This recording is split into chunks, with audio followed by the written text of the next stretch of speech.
SCA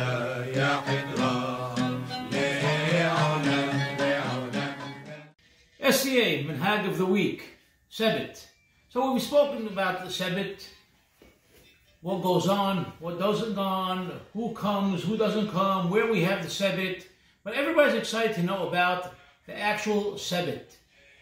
Okay, not just the Pizmonim that we've discussed, but about the food. Everybody loves food. But without a drink, we can't really get into the Sebbit to enjoy the food. So, at your typical Sebbit, everybody pours himself a nice glass of arak. At times there may have been scotch, hot summer month, a nice ice cold beer, but that was it. There was nothing else at the Sebbit. It wasn't a drinking party. It was a party to sing, to eat homemade, delicious morsels to enjoy.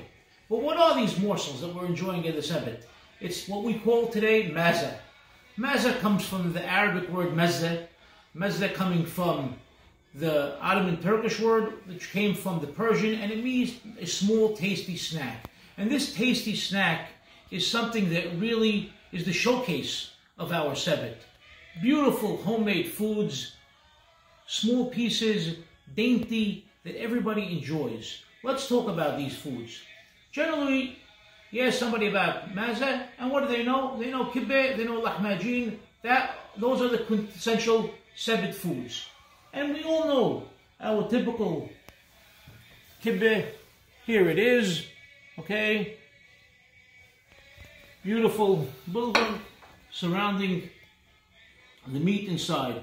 But the way it used to be made, and traditionally, it would have ramman inside, which are pomegranate seeds, or it would have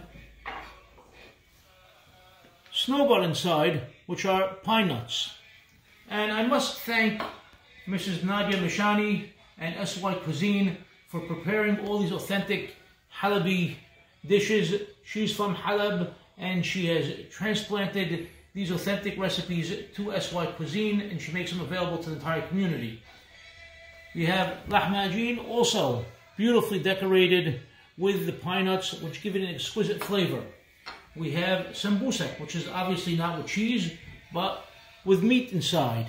And besides your regular sambusak, we have pasteles, or pastel, which is the same thing like a sambusak. The meat is a little bit different, the dough is a little bit different, and it's shaped on purpose like a top and bottom, a lid and a pot, and it's to represent the man that Bori Olam served to Am Yisrael in the desert, because every day when the man was sent down, had a layer of dew beneath it, a layer of dew above it, and therefore this is represented like this, and it's a special food for Shabbat. Of course, everybody knows and loves yebra, prepared wonderfully with lemon and garlic. And these are the foods that we all know. We know the beautiful pickles of turnips and of cauliflower. We're aware of the bezergan and the tabbouleh salads. But we have three items here called kwaisat, which we rarely see at Sebbits anymore. This is prepared with pistachio stuff inside and a tomato sauce. This is egg inside with tomato sauce. And this is pistachio in a lemon sauce. And these were typically found at every Sebbit. Very, very delicious items, very enjoyable to eat, that unfortunately we don't see anymore because they've been taken over with chicken nuggets, something that wasn't introduced to a Sebbit until the early 80s, wontons, franks and blankets, cold cuts. All these different items have come in later on.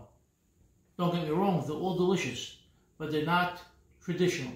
At a traditional Sebbit, more or less what you see in front of you today, these are the foods.